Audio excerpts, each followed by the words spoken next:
it's been a few days since we started this. We already know that the customers already put fresh fuel in it and all that type of stuff, so we thought we'd just give it a go, try and start it and see what it did. And it did kind of fire up and run for a couple of seconds, but then as soon as you knocked it off the choke and started to try and blip it, it wasn't happy, and then restart, it was just a non-entity. So we whipped the tank off, whipped the the air filter out and all that type of stuff, and there's a couple of obvious things that we've noticed, which is just dead common. Anytime you've got a bike that's been sat for 10 plus years, all your rubber bits are going to start to perish. So on the fuel line, for example, you can see there, even on them, you can see how that's all cracking. And the fuel hose is actually the same in place, you can see it all. And that's purely down to age. It's just, they just get old, get dry and start cracking. So we're going to replace all the line, we've got a ton of other stuff to do, but rather than gild the lily too much, we're literally just going to blow this apart now. Get the carbs off them, get them stripped, get them cleaned, take the plugs out, clean and gap all the plugs, if not replace them. Check all the HT leads, because the same thing, they just get brittle over time, so we're just going to make sure that they're all good. Charge the battery up, and then hopefully stick it all back together again, make it go brum brum. Let's go. Woo. What we're going to do now is we've got to take the airbox off, basically, to be able to pull all of this right back, so that we can then pull the carbs back and out. Now these are going to be well, actually, I say rock hard, but they're probably going to be quite stiff. So what we're going to try and do is we'll take this out first, which is just on a bolt and a couple of clamps, and then we'll pull that off. That'll allow us to pull this second part of the airbox mod. We'll pull this back, and then we'll be able to just wiggle it out, take the cable off, move the cable out of the way, and then we can slide them all the way out. Once we come to build this back up again, all of these rubbers, depending if they're cracked or not, which to be fair, they don't feel that bad, so we'll check and condition the rubbers, because this side, realistically, we actually don't care too much if the leak is if it's leaking a little bit of air on this side. These, however, it's really crucial that these don't leak, because obviously it's past the area that is controlled. So if we get extra air in from this point forward, then we're going to have a problem. It's going to hang revs, it's going to do all kinds of weird and wonderful things, all on its own cord. So we need to make sure that these are good. This is the most critical bit. It's the same with the seal. There's normally an O-ring in here as well, so they just get flat over time because they've been in there for a million years. So we're going to check them as well, make sure all that's going to seal properly, and then grease everything to death when we're putting it back in. Look at that. Bush. It's actually got an aftermarket ignition unit as well. There's not a single clamp on the rubber, on the intake rubbers, not a single one. Oh, there should be a clamp there, and there, and there, and there, and there's none. They put clamps on the side that doesn't matter. What? But they've not put any there. I mean, I suppose it makes it a little bit easier taking them off. So they can be a bit of a pain to actually set up these. So normally on carburetors, you'd want to basically set them up individually. You can do it on these, but they're a bugger to do because you have to adjust them on the cams themselves. So you've got a finite amount of adjustment and they are a pain. They're also heavy. If you ever rode any of these old bikes, the throttle can feel really, really heavy. It's because of the fact that you've got quite a heavy spring to work against, and you've got quite a lot of friction in all of that all the bushing that runs all the way through, and then big slides that you've got to lift up, rather than just like little butterflies. Dead easy. But difference between CV carbs and slides. Whenever you're pulling carbs off and stuff, one, know where you're going to put them, because obviously they're going to have fuel in them unless you drain them on in situ. So we take them straight over to the parts washer and turn them upside down and drain them there. Otherwise, you want to drain them on bike or have somewhere to put them. The other thing as well is any cabling and stuff that you've got on the bike, before you pull it out, move it to outside, so it just makes it easier. These aren't too bad because obviously there's not that many wires and cables and bits and bobs. But on pretty much anything else, especially the latest stuff, the 90s stuff, you've got loads of vacuum hoses, you've got coolant hoses that for carb icing and all that type of thing. So you want to make sure that all of those things are moved in a position where when you slide them out, they're not going to get caught. Just make sure you're aware of what you're doing when you pull them out. And let's have a little battle with these. This is why you want to take them off easily.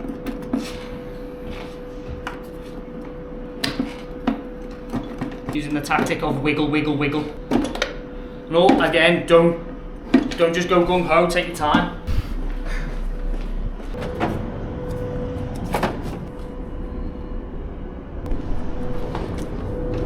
All the rubber bits we're going to be throwing away. We're also going to probably end up doing all of the O-rings that connect each one of these. For a start, that spins too easy, so I'm surprised this wasn't leaking out of here.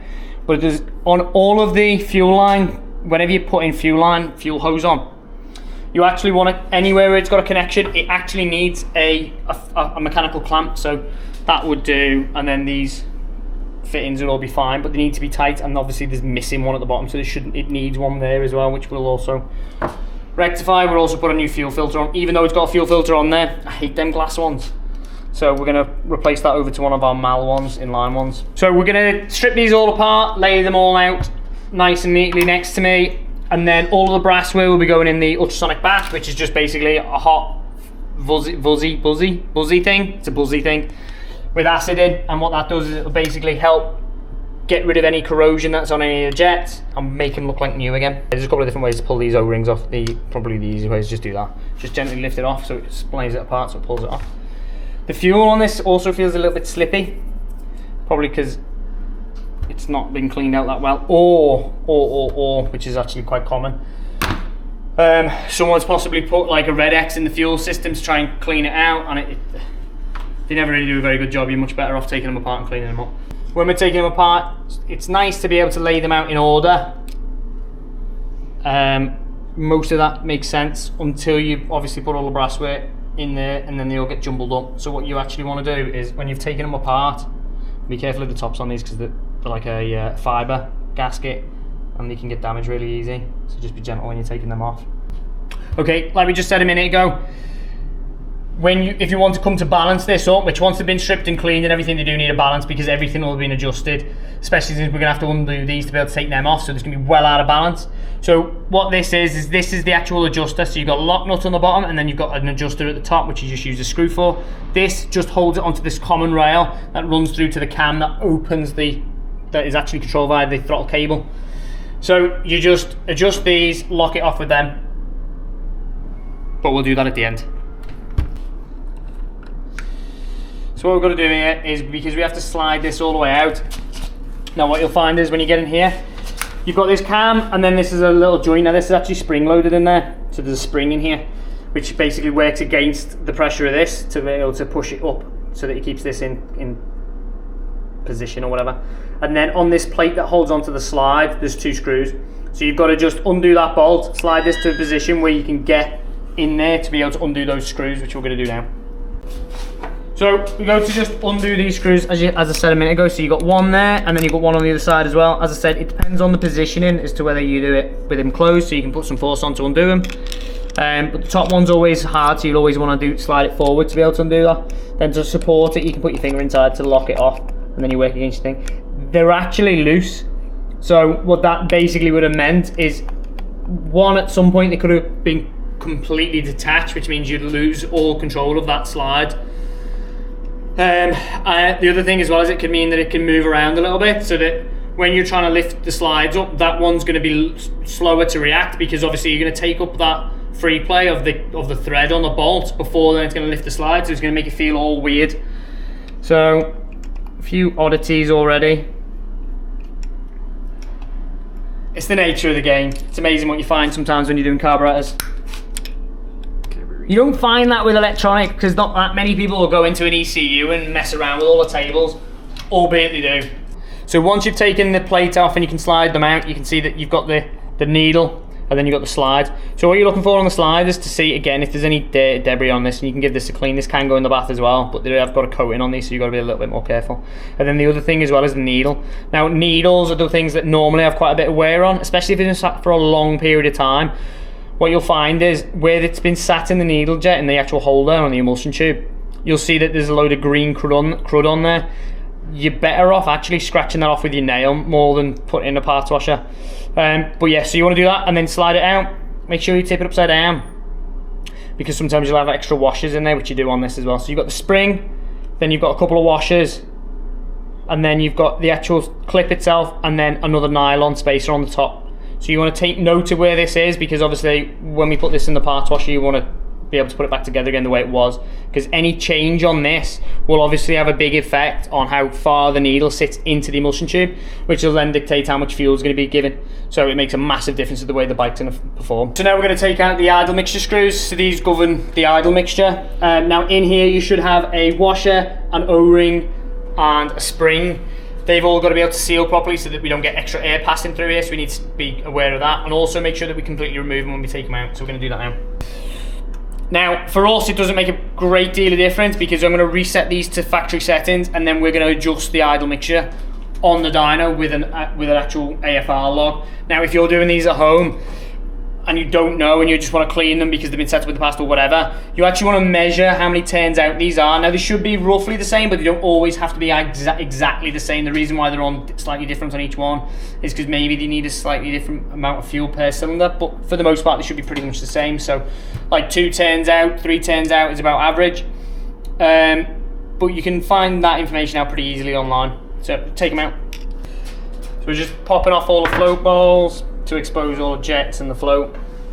There's also another mixture screw at the bottom. So you've got an air bypass screw at the top, which is on the side, and then you've got a mixture screw as well at the bottom.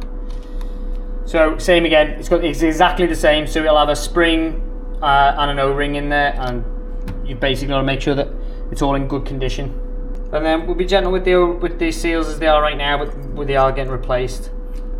And you can see inside all of the sediment. So the other thing as well is it reaffirms the fact that the inline filter's not been doing very well, which, as I say, I'm not a big fan of them glass ones. They always seem to let loads of crud get past. So we'll be replacing that, but we're also going to probably drain the tank and just confirm that the tank itself is clean inside before we then build it all back up. Because the biggest problem you've got with carburation is if you clean them all out and make them all pretty and then you stick them back on, then you pour crap fuel in there again or sediment. So you're going to block them all up again and then you'll be doing the job again. So you're going to check the source, so we're going to check that as well. Now, it's get the floats out and check the floats. When you're taking the floats off, you can just use a little pick and push them out. If they're a bit tricky, which sometimes they are, because what you find is on a lot of the newer carbs and Mikuni, they've got like a flat end, and just before it gets to the base, it gets a little bit fatter, and what that means is when you put it in, it'll go so far, and then it'll go tight, so then you give it a little tap to knock it in. So what you need to do is, same again, use a tiny little pick or something that's straight, that you can get in there and give it a little knock. Obviously, you've got to be careful. These posts are really fragile. If you go beating the grim death out of them, they'll just snap. So support them if you need to, and be gentle when you're tapping, and make sure that you're not peening it where you're going to make it fatter, because then you'll never get it out anyway. So the other thing when you're testing floats, the plastic ones aren't too bad. Every time you take it off, just give them a little shake. What you're shaking for is to see if any fluid's inside. If fluid's inside, it means it's got a hole in and it's going to leak, and it's not as buoyant as it was originally, which means the float height is going to be completely wrong. So plastic ones aren't normally too bad. You'd have to have something disastrous must have happened for them to leak. But on the older carbs where you've got brass ones, where they're annealed, where you can see like silver where they're soldered, they perish over time. So you'll find it really, really common on them, where you'll give them a shake and there's something in there. So that's just a little test to do. Other thing as well is when you take the needles out, these again, because of the age of them, they're actually a metal nib. The later generation, these are rubber. And the same again, what you want to look for on both as well is to look to see if you've got a little ring, so you can actually see, if you can focus, that there is a tiny little ring around that where it sits into the seat. It's not going to focus. That's too blurry. It's too blurry. Take my word for it, it's true. There's a tiny little ring around it, and that is where the needle has been, where that needle has just been seating inside there. What you're looking for is to see if it's how deep it is and if it's scored or anything, and then it'll need replacing. So that's that. Again, you've got another needle. So as you can see, this is the same for the air bypass. So you've got an air bypass and you've got fuel mixture, and what these basically do is the little nib at the end, as it goes further in, reduces the orifice size down, therefore restricting. And it's the same for these as well. So the taper on the needle is actually really important, and to make sure that they're nice and smooth and there's no debris on there. It's the same for the O-rings. So the O-rings are actually fitted onto the actual jet itself, or the needle itself. So what you want to make sure is these are in good condition. Generally, when you buy a rebuild kit, these will be replaced. And I think this has had a rebuild kit already in it, because they are like brand new. We will probably be replacing everything anyway, just to make sure that we don't have to take them all back off again for the sake of something silly. But it's really critical to check on these. Also, try not to drop them, because these are, as I said, especially on these ones where it's such a fine nib, it's dead easy to drop these on the floor and for it to get bent. So be very careful, make sure you're paying attention. Oh, I'm kidding. So now they're out, you've got your main jet, your slow running jet, and then this is your emulsion tube. And then when you're taking the emulsion tube out as well, sometimes you'll find that there's a collar on the inside. Now these aren't, these are all one piece. But on like your later bikes, on your 90s bikes, you'll find that you'll have the actual collar that sits at the end. I don't know what its technical name is. Sometimes it's a shield, but they sit inside and then these go in. So what you don't want to do is take these out, not realise that the bit that sits inside there, you can just see it there. Can you see it? See the bit that's protruding through inside there, that little brass thing that's protruding through. Yeah. Point at it there. Yeah, that.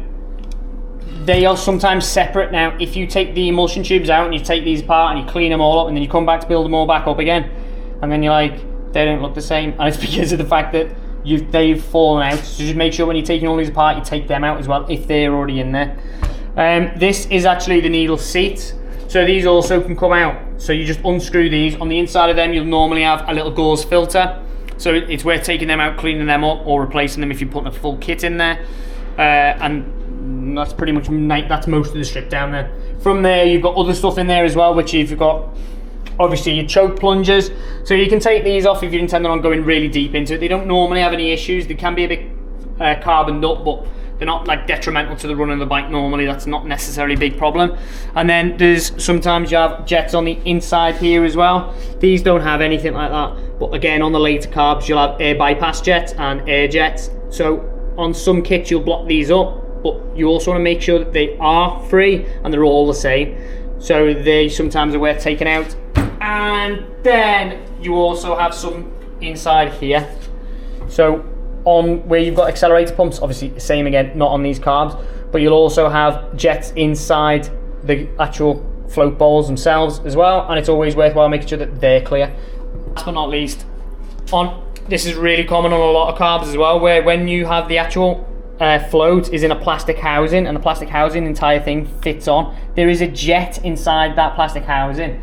That is a restrictor jet, and I've seen it quite a few times where people have like tried to clean them all out, and what they've accidentally done is blown the air restrictor straight out, not realised they've blown it out, and then the thing doesn't run very well. So there's a few things that you've got to pay attention to when you're working on them, and there's a few things that you've got to take out and clean and make sure that all the orifices are completely clear. So we're going to finish taking these apart and get them in the bath, and then we'll go through the cleaning of the actual carburetor bodies themselves.